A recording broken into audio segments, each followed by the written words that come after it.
Hi ನಮಸ್ತೆ, ಆಹಾರ ಬುತ್ತಿಗೆ ಸ್ವಾಗತ. ಇವತ್ತು ನಾನು ಬ್ರೆಡ್ಡಿಂದ ಒಬ್ಬಟ್ಟು ಮಾಡಿ ತೋರಿಸ್ತೀನಿ. ನೋಡಿ, ಒಂದು 5 ಪೀಸ್ ಬ್ರೆಡ್ ತೊಗೊಂಡಿದ್ದೀನಿ. ಬ್ರೆಡ್ ಒಬ್ಬಟ್ಟು ಹೇಗೆ ಮಾಡೋದಂತ ನಾನು ತೋರಿಸ್ತೀನಿ. ಈಗ ಯುಗಾದಿ ಹಬ್ಬ ಬಂದೈತಲ್ವ, ಹೊಸ ಹೊಸ ರೀತಿಯಲ್ಲಿ ಒಬ್ಬಟ್ಟು ಮಾಡ್ಕೊಂಡು ತಿಂದು ಟೇಸ್ಟ್ ನೋಡಿ. ಈಗ ನಾನಿದು ಬ್ರೆಡ್ಡು ಒಬ್ಬಟ್ಟು ಮಾಡೋಕ್ಕೆ ಏನು ಬೇಕಂತ ನೋಡ್ಕೊಳ್ಳಿ. 1 ಬಟ್ಲು ಮೈದಾ ಹಿಟ್ಟು, ನೋಡಿ 1 ಬಟ್ಲು ಬೆಲ್ಲ, ಒಂದು 5 ಬ್ರೆಡ್ ಪೀಸು, ಒಂದು ಸ್ವಲ್ಪ ಗೋಡಂಬಿ, ಅದಕ್ಕೆ ತುಪ್ಪ ಎಲ್ಲ ಹಾಕಿ ನಾನು ಹೇಗೆ ಮಾಡೋದಂತೆ ತೋರಿಸ್ತೀನಿ ನೋಡಿ. ಈ ಹಿಟ್ಟು ಫಸ್ಟು ನಾವು ಹಿಟ್ಟು ರೆಡಿ ಮಾಡ್ಕೊಳ್ಳೋಣ. ಮೈದಾ ಹಿಟ್ಟು ಹಾಕ್ಕೊಂಡ್ಬಿಟ್ಟು ಇದಕ್ಕೆ ರುಚಿಗೆ ತಕ್ಕಷ್ಟು ಉಪ್ಪು, ಸ್ವಲ್ಪ ಅರಿಶಿನ ಪುಡಿ ಹಾಕ್ಕೊಂಡ್ಬಿಟ್ಟು ನಾನು ಇದನ್ನು ಹಿಟ್ಟು ಇವಾಗ ಕಲಸಿ ರೆಡಿ ಮಾಡಿ ಇಡ್ತೀನಿ. ಆಮೇಲೆ ನಾನು ಹೂರಣ ರೆಡಿ ಮಾಡಿ ನಿಮಗೆ ತೋರಿಸ್ತೀನಿ. ಸೇಮ್ ಹೆಂಗೆ ನೀವು ಒಬ್ಬಟ್ಟೆಲ್ಲ ಕಾಳು ಒಬ್ಬಟ್ಟೆಲ್ಲ ಮಾಡ್ತಿರಲ್ವ, ಕಾಯಿ ಒಬ್ಬಟ್ಟು, ಕಾಳು ಒಬ್ಬಟ್ಟು, ಆ ಥರ ಮಾಡ್ದಂಗೆ ಇದನ್ನು ಹಿಟ್ಟು ಕಲಿಸ್ಬಿಟ್ಟು ನಾವು ರೆಡಿ ಮಾಡಿ ಇಟ್ಕೋಬೇಕು.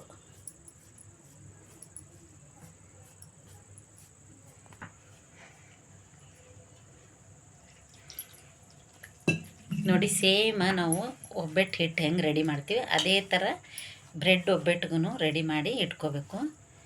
ನಾನಿವಾಗ ಇದನ್ನು ಅದೇ ಥರ ಕಲಸಿ ನಿಮಗೆ ತೋರಿಸ್ತೀನಿ. ತುಂಬ ಗಟ್ಟಿ ಇರಬಾರ್ದು, ಸ್ವಲ್ಪ ತೆಳ್ಳಗೆ ಮಾಡಿಕೊಂಡು ಇಟ್ಕೋಬೇಕು.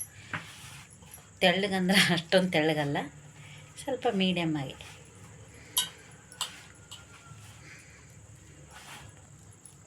ನೋಡಿ, ಇವಾಗ 1 ಸ್ಪೂನ್ ಎಣ್ಣೆ ಹಾಕ್ಕೊಂಡ್ಬಿಟ್ಟು ಈ ಥರ ಹದ ಮಾಡಿಕೊಂಡು ನಾವು ಹಿಟ್ಟು ರೆಡಿ ಮಾಡಿ ಇಟ್ಕೊಳ್ಳೋಣ.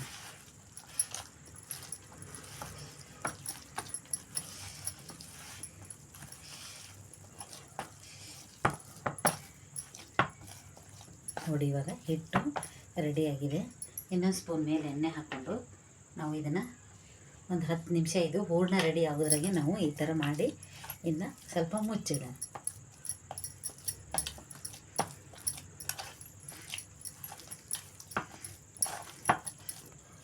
ನೋಡಿ, ಇವಾಗ ಇದನ್ನು ನಾನು ಒಂದು 10 ನಿಮಿಷ ಪಕ್ಕಕ್ಕಿಟ್ಟು ಹೂರಣ ಹೇಗೆ ಮಾಡೋದಂತೆ ನಿಮಗೆ ತೋರಿಸ್ತೀನಿ. 5 ಪೀಸ್ ಬ್ರೆಡ್ಗೆ ನಾನು 1 ಬಟ್ಲು ಬೆಲ್ಲ ತೊಗೊಂಡಿದ್ದೀನಿ. ಸಿಹಿ ಪ್ರಮಾಣ ನೋಡಿಬಿಟ್ಟು ನೀವು ತೊಗೊಳ್ಳಿ. ಸ್ವಲ್ಪನೇ ನೀರು ಹಾಕಿ ಕರಗಕ್ಕೆ ಸಾಕು. ಇದು ಕರಗಿದ್ರೆ ಸಾಕು, ನಾವು ಒಬ್ಬಟ್ಟು ಮಾಡ್ಕೋಬೋದು. ನೋಡಿ, ಈ ಥರ ಇದು ಕರಗಬೇಕು.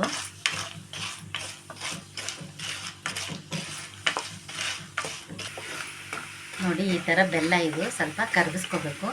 ಜಾಸ್ತಿ ನೀರು ಹಾಕಕ್ಕೆ ಹೋಗಬೇಡಿ. ಆ ಬೆಲ್ಲಕ್ಕೆ ಎಷ್ಟು ಬೇಕೋ ಒಂದು ಅರ್ಧ ಚಿಕ್ಕ ಲೋಟಲ್ಲೇ ಇರುತ್ತಲ್ವ, ಆ ಬೆಲ್ಲ ನೆನೆಯುವಷ್ಟು ನೀರು ಹಾಕ್ಕೊಳ್ಳಿ. ಯಾಕಂದರೆ ಇದರಲ್ಲಿ ಧೂಳು ಕಲ್ಲು ಇರುತ್ತೆ, ನಾವು ಮತ್ತೆ ಸೋಸ್ಕೋಬೇಕಾಗುತ್ತೆ. ಇವಾಗ ಅದಕ್ಕೋಸ್ಕರನೇ ಇದನ್ನು ಬೆಲ್ಲ ಕರಗಿಸ್ಬಿಟ್ಟು ನಿಮಗೆ ತೋರಿಸ್ತೀನಿ. ನೋಡಿ, ನಾನು ಈ ಥರ ಕರಗಿಸ್ಕೊಂಡು ಸ್ವಲ್ಪ ಸೋಸ್ಕೊಂಬರೋಣ. ಯಾಕೆಂದರೆ ಇದರಲ್ಲೆಲ್ಲ ಸ್ವಲ್ಪ ಧೂಳು ಏನೇನೋ ಕಸ ಎಲ್ಲ ಇರುತ್ತೆ. ಕಸ ಎಲ್ಲ ತೆಗೆದು ನಾವು ಮತ್ತೆ ಇದೇ ಬಾಣಲೆಯಲ್ಲಿ ಹೂರಣ ರೆಡಿ ಮಾಡ್ಕೊಳ್ಳೋಣ. ನೋಡಿ, ಅದೇ ಬಾಣಲೆಯಲ್ಲಿ ನಾನು ಮತ್ತೆ ಸೋಸ್ಕೊಂಡ್ಬಿಟ್ಟು ಹಾಕಿದ್ದೀನಿ. ಇವಾಗ ನಾನು ಬ್ರೆಡ್ಡು ಪೌಡ್ರ್ ಮಾಡ್ಕೊಂಡಿದ್ದೀವಲ್ವ, ಆ ಪೌಡ್ರ್ ನಾನು ಇವಾಗ ಹಾಕ್ತಾಯಿದ್ದೀನಿ. ನೋಡಿ, ಈ ಥರ ಬ್ರೆಡ್ ಹಾಕ್ಕೊಂಡ್ಬಿಟ್ಟು ನಾವು ಹೂರಣನ ರೆಡಿ ಮಾಡ್ಕೋಬೇಕು. ನೋಡಿ, ಈ ಥರ ರೆಡಿ ಮಾಡ್ಕೋಬೇಕು. ಇವಾಗ ಸ್ವಲ್ಪ 1 ಸ್ಪೂನಷ್ಟು ತುಪ್ಪ ಹಾಕೋಬೇಕು. ನೋಡಿ, ಎಷ್ಟು ಚೆನ್ನಾಗಿರುತ್ತೆ ಇದು. ಹೂರಣ ಬೇಗನೆ ರೆಡಿ ಆಗುತ್ತೆ. ಇದರಲ್ಲಿ ನಾವು ಆವಾಗಲೇ ಗೋಡಂಬಿ ತೊಗೊಂಡಿದ್ದೀವಲ್ವ, ನಾನು ಕುಟ್ಟಿ ಪುಡಿ ಮಾಡ್ಕೊಂಡಿದ್ದೀನಿ. ಸ್ವಲ್ಪ ಗೋಡಂಬಿ ಹಾಕ್ಕೊಳ್ಳೋಣ. ನೋಡಿ, ನಾನು ಏಲಕ್ಕಿ ಹಾಕೋತಾ ಇದ್ದೀನಿ. 1-2 ಏಲಕ್ಕಿ ಪೌಡ್ರ್ ಮಾಡಿ ಹಾಕ್ಕೊಳ್ಳಿ. ಪೌಡ್ರ್ ಇದ್ದರೆ ನೀವು ಒಂದು ಅರ್ಧ ಸ್ಪೂನ್ ಹಾಕ್ಕೊಳ್ಳಿ. ನಾನು ಏಲಕ್ಕಿ ಇತ್ತಂತೇಳಿ ನಾನು ಕುಟ್ಟಿ ಹಾಕ್ಕೊತಾ ಇದ್ದೀನಿ. ನೋಡಿ, ಈ ಥರ ಹೂರಣ ರೆಡಿ ಆಯ್ತಿದು. ಸ್ವಲ್ಪ ತಣ್ಣಗಾಗಕ್ಕೆ ಬಿಡೋಣ. ಇದು ತಣ್ಣಗಾದ ನಂತರ ಇದನ್ನು ನಾನು ಸ್ವಲ್ಪ ಒಬ್ಬಟ್ಟು ಮಾಡಿ ತೋರಿಸ್ತೀನಿ. ನೋಡಿ, ಹೂರಣ ತಣ್ಣಗಾಗಿದೆ, ಎಷ್ಟು ಚೆನ್ನಾಗಾಗಿದೆ ಅಂತ ನೋಡಿ ನೀವೇ. ಸ್ವಲ್ಪ ಎಣ್ಣೆ ಕೈ ಹಚ್ಕೊಂಡ್ಬಿಟ್ಟು ನಾವು ಈ ಥರ ಎಣ್ಣೆರ ಹಚ್ಕೊಳ್ಳಿ, ಇಲ್ಲ ತುಪ್ಪ ಹಚ್ಕೊಳ್ಳಿ. ಈ ಥರ ನಾವು ಉಂಡೆ ಮಾಡಿ ನಾವು ಹೂರಣ ಮಾಡೋದು. ಈ ಹೂರಣ ಅಂತೂ ರೆಡಿಯಾಗಿದೆ. ಇವಾಗ ಉಂಡೆ ಮಾಡಿ ಇಟ್ಕೊಳ್ಳೋಣ. ನೋಡಿ, ಒಂದು 5 ಪೀಸ್ ಬ್ರೆಡ್ಡಿಂದ ಎಷ್ಟಾಗಿದೆ. ನೀವು ಜಾಸ್ತಿ ಜನ ಇದ್ದರೆ 1 ಪೌಂಡ್ ಬ್ರೆಡ್ಡು 2 ಪೌಂಡ್ ಬ್ರೆಡ್ಡು ತೊಗೊಂಡು ನೀವು ಮಾಡ್ಕೋಬೋದು. ನೀವೆಲ್ಲ ಒಬ್ಬಟ್ಟು ತಿಂದು ನೋಡಿರ್ತೀರ. ಈ ಒಬ್ಬಟ್ಟು ಒಂದು ಸತಿ ನೀವು ಟೇಸ್ಟ್ ಮಾಡಿ ನೋಡಿ, ಬ್ರೆಡ್ ಒಬ್ಬಟ್ಟು ಹೇಗಿರುತ್ತೆ ಅಂತ ನಿಮಗೆ ಗೊತ್ತಾಗುತ್ತೆ. ಇವಾಗ ನಾನು ಎಲ್ಲನೂ ಮಾಡ್ಕೊಂಬರ್ತೀನಿ, ಒಬ್ಬಟ್ಟು ಮಾಡೋದು ತೋರಿಸ್ತೀನಿ. ನೋಡಿ, ನಾನು 5 ಬ್ರೆಡ್ಡಿಂದ 7 ಒಬ್ಬಟ್ಟು ಆಗುತ್ತೆ. ಇವಾಗ ಇದನ್ನು ಒಬ್ಬಟ್ಟು ಮಾಡಿ ನಾನು ನಿಮಗೆ ತೋರಿಸ್ತೀನಿ. ನೋಡಿ, ಹಿಟ್ಟು ಹೂರಣ 2 ರೆಡಿಯಾಗಿದೆ. ಇವಾಗ ನಾನು ಮಾಡಿ ತೋರಿಸ್ತೀನಿ. ಈ ಥರ ಒಂದು ಬಟರ್ ಪೇಪರ್ ತೊಗೊಂಡು ಈ ಥರ ಎಣ್ಣೆ ಹಚ್ಕೊಂಬಿಡಿ. ಸ್ವಲ್ಪ ನಿಮಗೆ ಬಟರ್ ಪೇಪರ್ ಮನೇಲಿ ಇಲ್ಲ ಅಂದರೆ ನಾವು ಎಣ್ಣೆ ತರ್ತೀವಲ್ವ, ಸನ್ಪ್ಯೂರ್ ಎಣ್ಣೆ ಪ್ಯಾಕೆಟು, ಇಲ್ಲ ಒಳ್ಳೇದು ಹೊಸ ಕವರು, ಪ್ಲಾಸ್ಟಿಕ್ ಕವರು, ಅದನ್ನು ತೊಗೊಂಡು ನೀವು ಮಾಡ್ಬೋದು. ಇವಾಗ ನಾನು ಹೇಗೆ ತಟ್ಟೋದಂತೆ ತೋರಿಸ್ತೀನಿ. ನಾವು ಈ ಥರ ತುಂಬಿಕೊಂಡು ನೀವು ಎಣ್ಣೆ ಕವರಲ್ಲಾದರೂ ಮಾಡ್ಕೋಬೋದು. ನೋಡಿ, ಇವಾಗ ನಾನು ಸ್ವಲ್ಪ ಎಣ್ಣೆ ಹಚ್ಕೊಂಡ್ಬಿಟ್ಟು ನಾನು ಹಿಂಗೆ ಮಾಡಿ ತೋರಿಸ್ತೀನಿ ನಿಮಗೆ. ನೀವು ಲಟ್ಟಣಿಗೆಯಲ್ಲಿ ಆದರೂ ಲಟ್ಟಿಸ್ಕೋಬೋದು, ಕೈಯಲ್ಲಾದರೂ ಮಾಡ್ಕೋಬೋದು. ನಾನು ಕೈಯಿಂದನೇ ಮಾಡಿ ತೋರಿಸ್ತಾ ಇದ್ದೀನಿ. ನೀವು ಬೇಕಾದ್ರೆ ಲಟ್ಟಣಿಗೆಯಲ್ಲೇನೂ ಮಾಡ್ಕೋಬೋದು. ಸೇಮ್ ಒಬ್ಬಟ್ಟು ಹೆಂಗೆ ಮಾಡ್ತಿರಲ್ಲ ಅದೇ ಥರ ಬರುತ್ತೆ. ಇದೇನು ಕಷ್ಟನೇ ಇಲ್ಲ, ಎಷ್ಟು ಚೆನ್ನಾಗಿ ಬರುತ್ತೆ ನೋಡಿ ನೀವೇ. ನೋಡಿ, ಇವಾಗ ಹಂಚು ಕಾಯ್ದಿದೆ, ನಾನು ಎತ್ತಿ ಹಾಕ್ಕೊತಾ ಇದ್ದೀನಿ. ನೋಡಿ, ಇವಾಗ ಹಾಕ್ಕೊತಾ ಇದ್ದೀನಿ. ಹಂಗೆ ಹಾಕ್ಕೊಂಬಿಟ್ಟು ಸ್ವಲ್ಪ ಹಿಂಗೆ ಎಣ್ಣೆ ಹಾಕ್ಕೋಬೇಕು.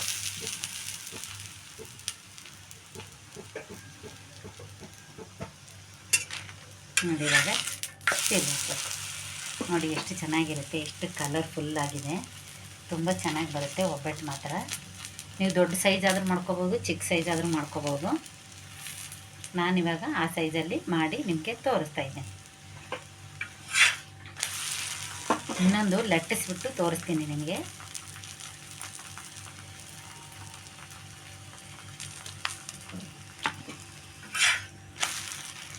ಯುಗಾದಿ ಹಬ್ಬ ಬಂದಿದೆ, ಹಬ್ಬಕ್ಕೆಲ್ಲ ಮಾಡಿಕೊಂಡು ಟೇಸ್ಟ್ ಮಾಡಿ ನೋಡಿ.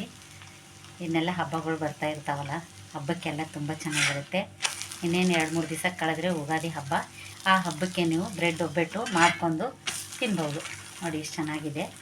ಇವಾಗ ನಾನು ಇನ್ನೊಂದು ನಿಮಗೆ ಲಟ್ಟಣಿಕೆಯಲ್ಲಿ ತೋರಿಸ್ತೀನಿ. ನೋಡಿ, ಇವಾಗ ನಾನು ಕೈಲೇ ಹಿಂಗೆ ಅಂದ್ಬಿಟ್ಟು ಲಟ್ಟಣಿಗೆ ತೊಗೊಂಡು ನಾನು ತೀಡ್ತಾಯಿದ್ದೀನಿ. ನೀವು ಲಟ್ಟಣಿಗೆಯಲ್ಲಿ ಅಂದರೆ ಎಷ್ಟು ದೊಡ್ಡದು ಬೇಕಾದರೂ ನೀವು ತೀಡ್ಬೋದು.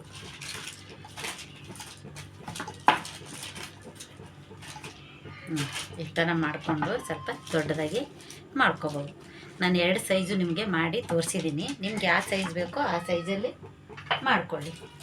ಇವಾಗ ನಾನು ಹಂಚಿಗೆ ಹಾಕ್ತಾಯಿದ್ದೀನಿ.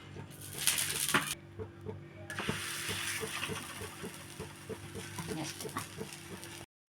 ನೋಡಿ, ಇವಾಗ ಸ್ವಲ್ಪ ಎಣ್ಣೆ ಹಾಕಿದ್ದೆ ನಾನು. ಎಷ್ಟು ಚೆನ್ನಾಗಿ ಬಂದಿದೆ ಅಂತ ನೋಡಿ. ನೀವು ಬ್ರೆಡ್ ಒಬ್ಬಟ್ಟು ಥರ ಅನಿಸೋದೇ ಇಲ್ಲ. ಅದ್ರ ಟೇಸ್ಟು ಒಂದು ಸತಿ ನೀವು ಮಾಡಿ ನೋಡಿ. ಹೀಗೆ ನಾನು ಎಲ್ಲನೂ ಮಾಡ್ಕೊಂಬರ್ತೀನಿ. ಮಾಡ್ಕೊಂಬಿಟ್ಟು ನಿಮಗೆ ತೋರಿಸ್ತೀನಿ.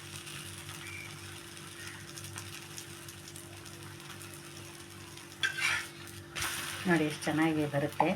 ನೀವು ಯಾವ ಥರ ಮಾಡ್ತೀರಾ ಆ ಥರ ಇದು ಏನೂ ಆಗೋಲ್ಲ. ತುಂಬ ಚೆನ್ನಾಗಿ ಹೂರಣ ಮಾಡೋದು ಕಷ್ಟ ಇಲ್ಲ. ಸುಮ್ಮನೆ ಬೆಲ್ಲ ಕರಗಿಸೋದು, ಅದು ಬ್ರೆಡ್ದು ಸ್ವಲ್ಪ ಪೌಡ್ರ್ ಮಾಡ್ಕೋಬೇಕು. ಅದಕ್ಕೆ ಸ್ವಲ್ಪ ಏಲಕ್ಕಿ ಪುಡಿ, ಸ್ವಲ್ಪ ತುಪ್ಪ ಹಾಕಿಬಿಟ್ಟು ನೀವು ಚೆನ್ನಾಗಿ ಆ ಬೆಲ್ಲದಲ್ಲಿ ಕರಗಿಸ್ಕೊಂಡು ಅದರಲ್ಲಿ ಹಾಕಿಬಿಟ್ರೆ ಸ್ವಲ್ಪ ಒಂದು 10 ನಿಮಿಷ ಆರಕ್ಕೆ ಬಿಟ್ಟರೆ ಸೂಪರಾಗಿ ಒಬ್ಬಟ್ಟು ಬರುತ್ತೆ. ನೋಡಿ, ಇವಾಗ ರೆಡಿಯಾಗಿದೆ. ನಾನು ತೆಗಿತೇನೆ. ಇವಾಗ ರೆಡಿಯಾಗಿದೆ. ನಾನು ಎಲ್ಲ ಒಬ್ಬಟ್ಟು ಮಾಡ್ಕೊಂಬಂದು ತೋರಿಸ್ತೀನಿ.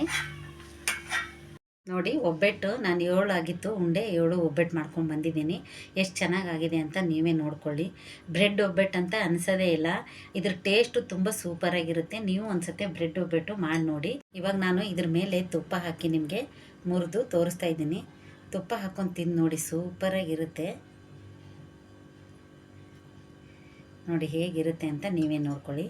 ತುಪ್ಪ ಹಾಕಿಬಿಟ್ಟು ನೀವು ಇದನ್ನು ತಿಂದುಬಿಟ್ರೆ ನೀವೇ ಕಳೆದು ಹೋಗಿ ಬಿಡ್ತೀರಾ, ಅಷ್ಟು ಚೆನ್ನಾಗಿರುತ್ತೆ. ನೋಡಿ ಒಬ್ಬಟ್ಟು ಹೇಗಿದೆ ಅಂತ.